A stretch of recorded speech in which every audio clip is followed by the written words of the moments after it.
by audio and video conference without a physically present quorum of the Rock Island City Council due to the disaster declaration issued by Governor Pritzker.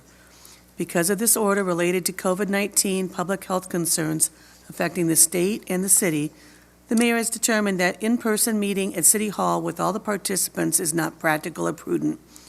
Aldermen and staff may not all be physically present at City Hall due to the disaster, and physical attendance at City Hall may be limited.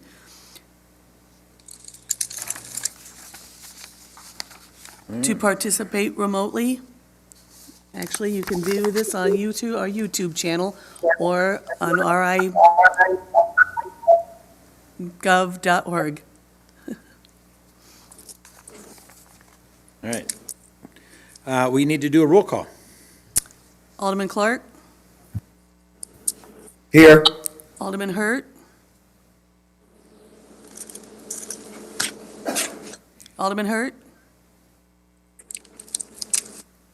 Alderman Spurgettis? Alderwoman Swanson? Here. Alderman Parker? Here. Alderman Poulos? Here. Alderman Geenan? Present. Mayor Holmes? Here. We have a quorum. Of course. All right. We have a presentation on HUD CDBG. Is Colleen on the phone? Or the...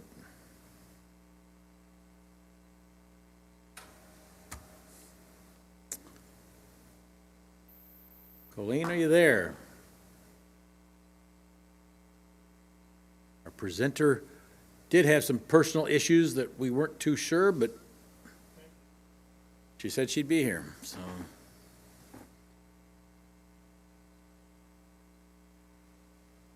And into a couple snags. Well, I can give the presentation. All right, all right.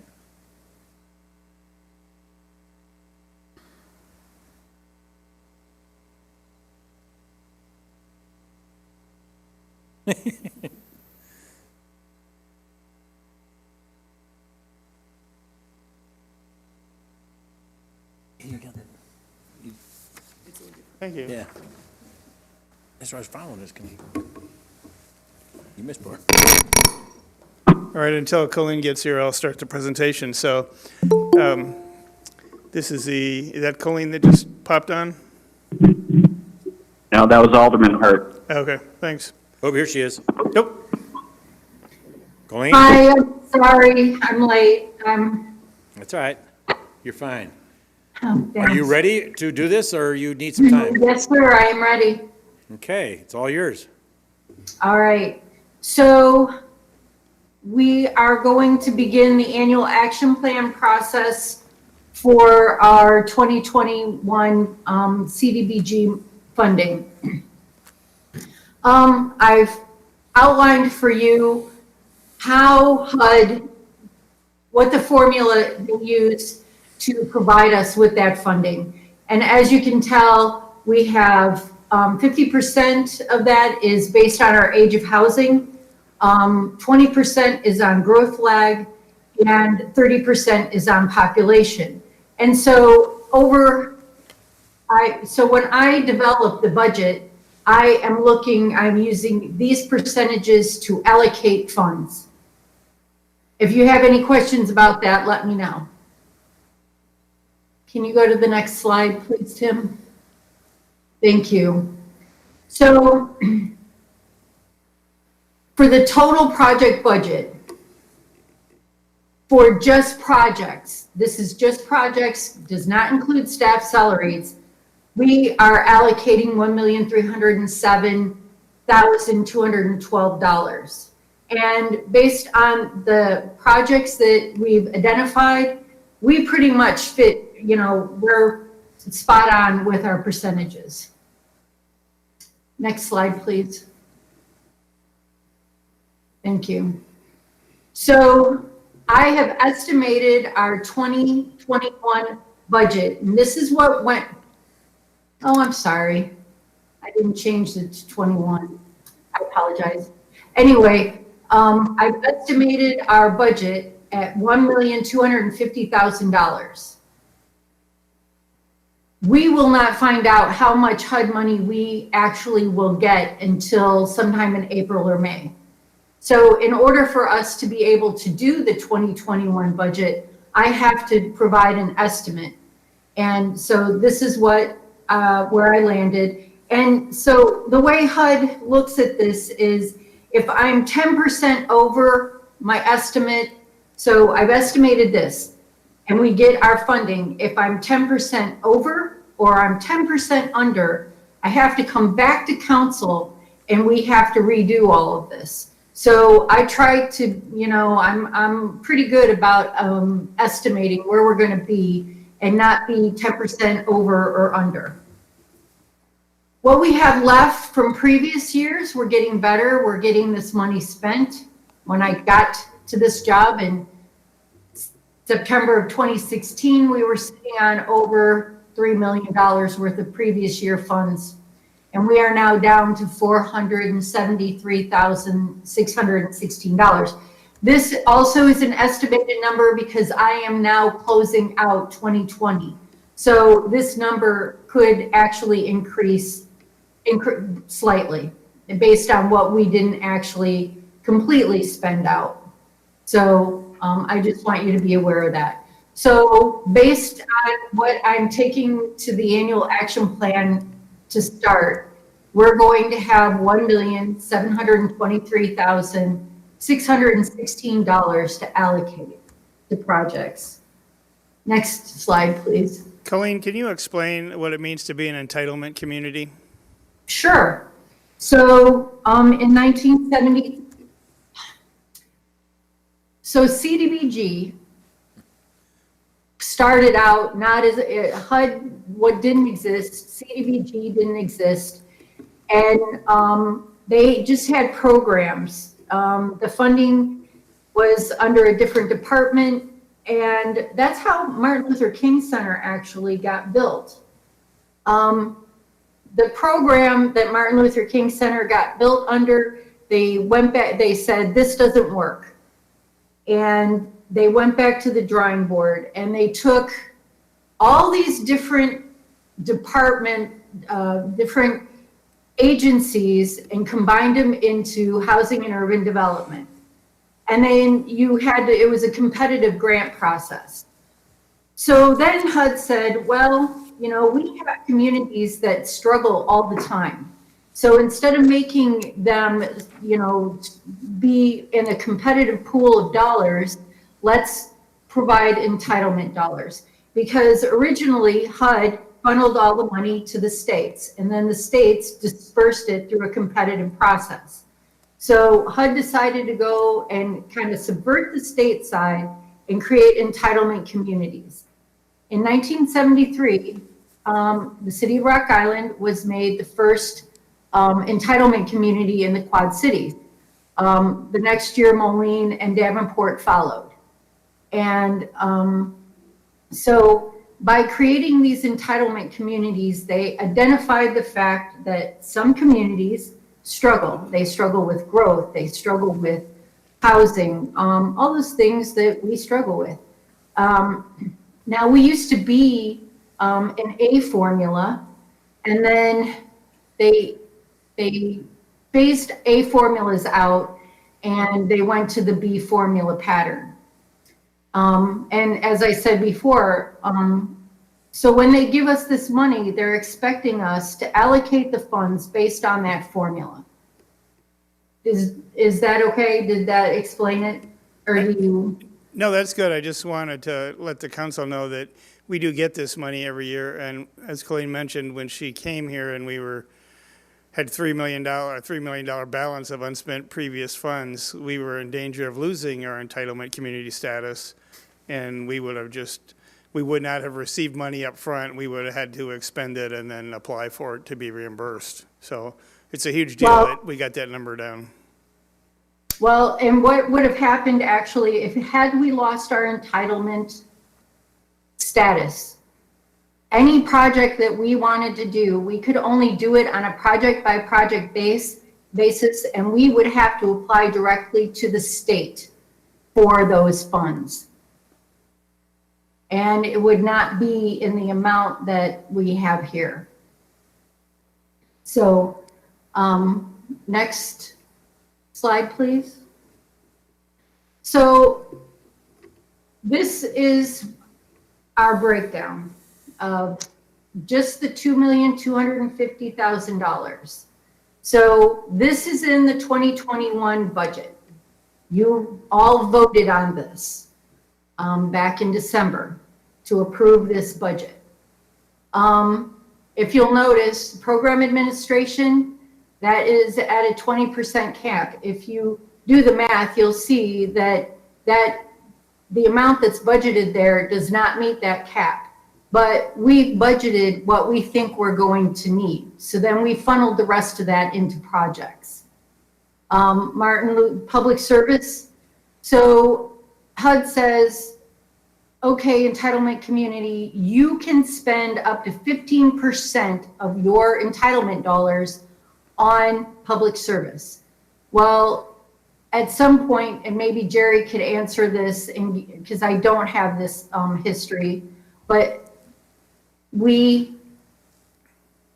they sat down at the table and they said, okay, we want to fund Martin Luther King Center. What they do is important, it's beneficial, and it is an eligible cost through CDBG. So we will give Martin Luther King Center that 15% cap every year. So where other communities do a lot of different public service activities, our funds are strictly funneled to Martin Luther King Center.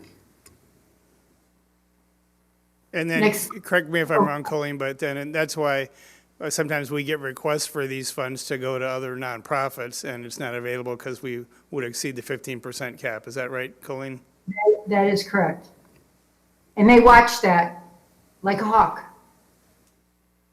And what happens is that when you go over your cap, you are not allowed to pay back from the entitlement dollars. You actually have to pay that back from your general fund. And that is not, we do not want to do that. There are rules and they're very strict on those. So Randy asked me to provide a list and a breakout of who gets paid under what part and what the percentage of their pay comes out of these different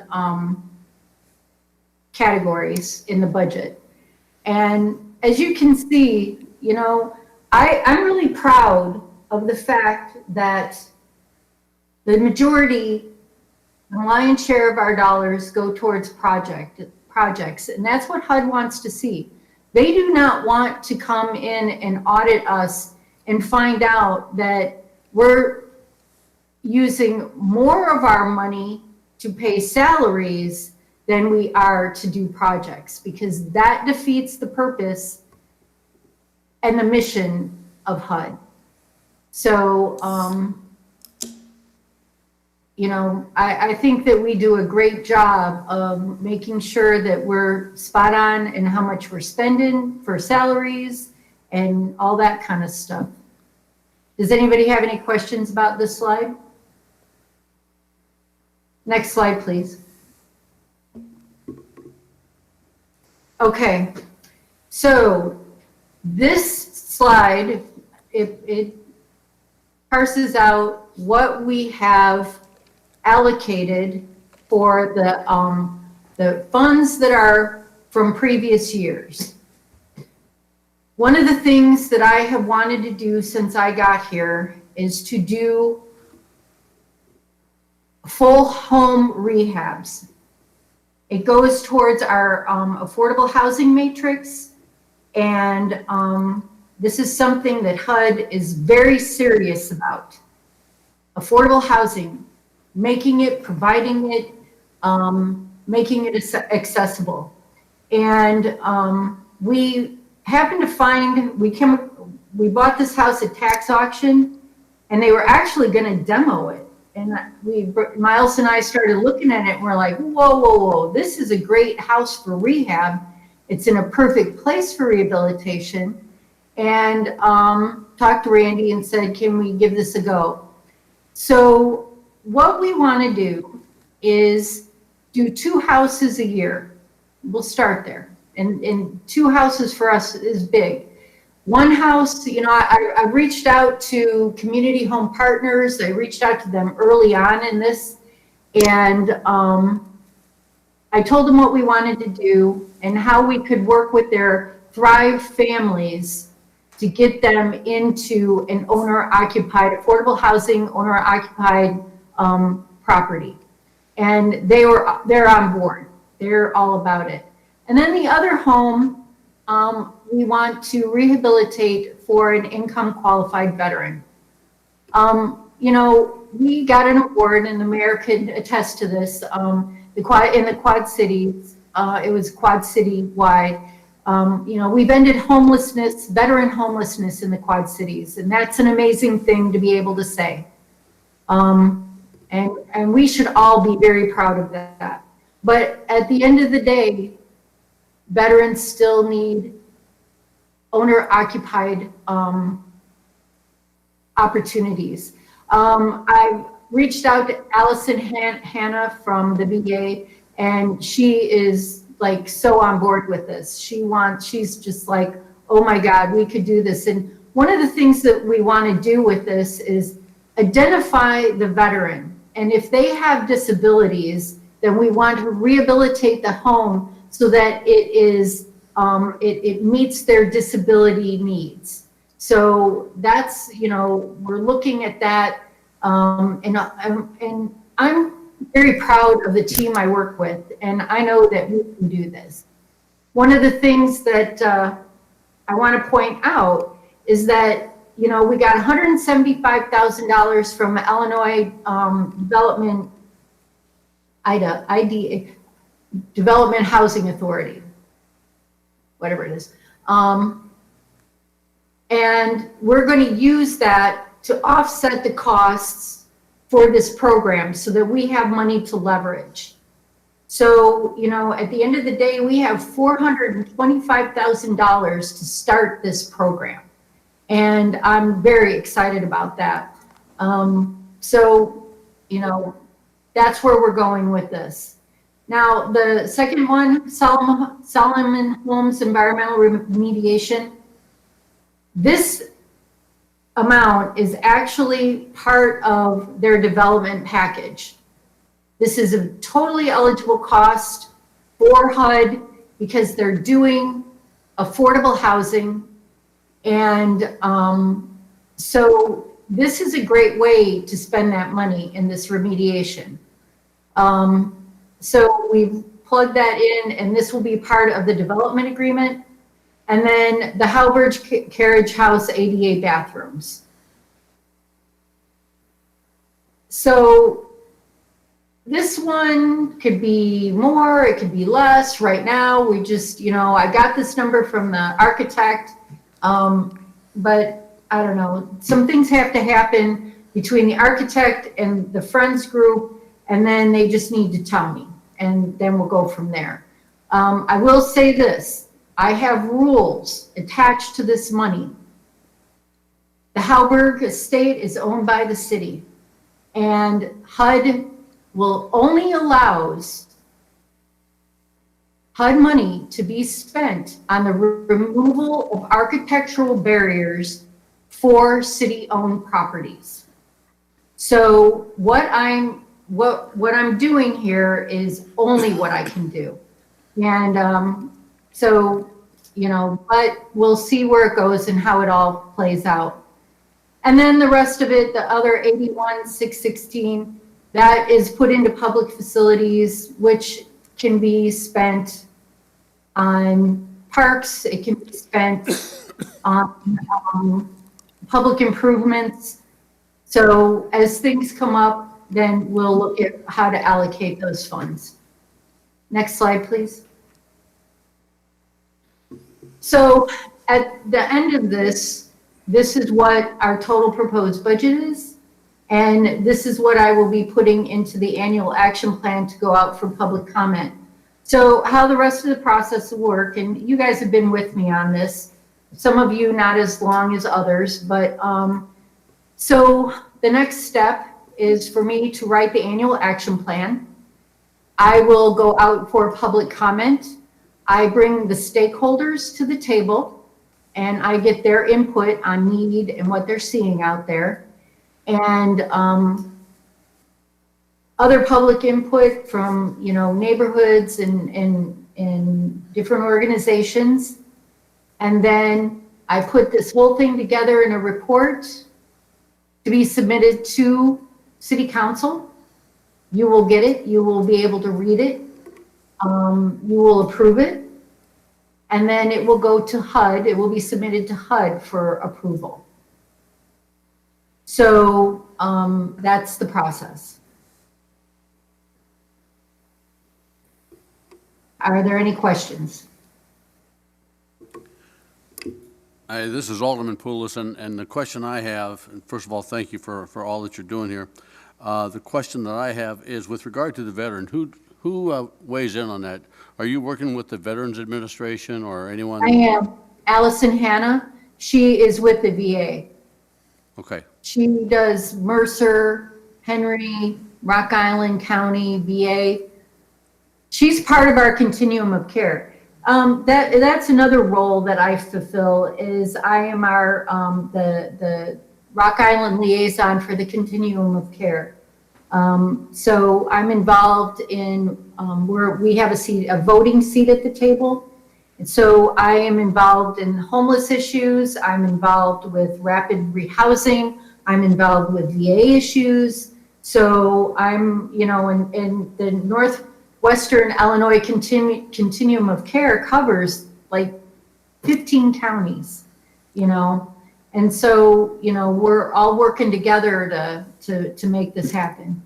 Well, we appreciate that you're totally engaged in this effort, and especially, and again, I may be a little biased, but helping our veterans is absolutely amazing, and thank you for that. Not a problem. I come from a long line of Marines, so I get it. How are we doing with reconciling with HUD? We are. And right now I have a glitch in IDIS, and so it won't let me submit any reports. And so we're working on that. But we reconcile, and as our money gets back to where it's supposed to be, it will be much cleaner and go much easier and faster. Did that answer your question, sir? It certainly did. Okay. Any other Any other questions? Because I get a lot of questions during the year, and can we use HUD money for this and HUD money for that? So now's a chance to ask Colleen any questions you might have. Not that you can't ask her during the year, but.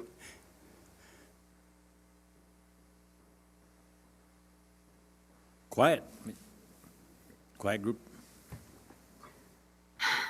Thank you. Thank you. Randy, I don't have anything on the agenda tonight, and I just really need to take care of my husband. So is it okay if I'm done now? Yes, it is. You responded yes. All right, thank you. Oh, turn it on. Thank you, everyone. Thank you. Thank you. Appreciate it. Now it's on. I think it was a math. Could be. All right. We are, let's see, do we have to adjourn this? No, do we? Okay. Keep forgetting. We just hang out for We can hang out for a while. a little while here. If anybody's got any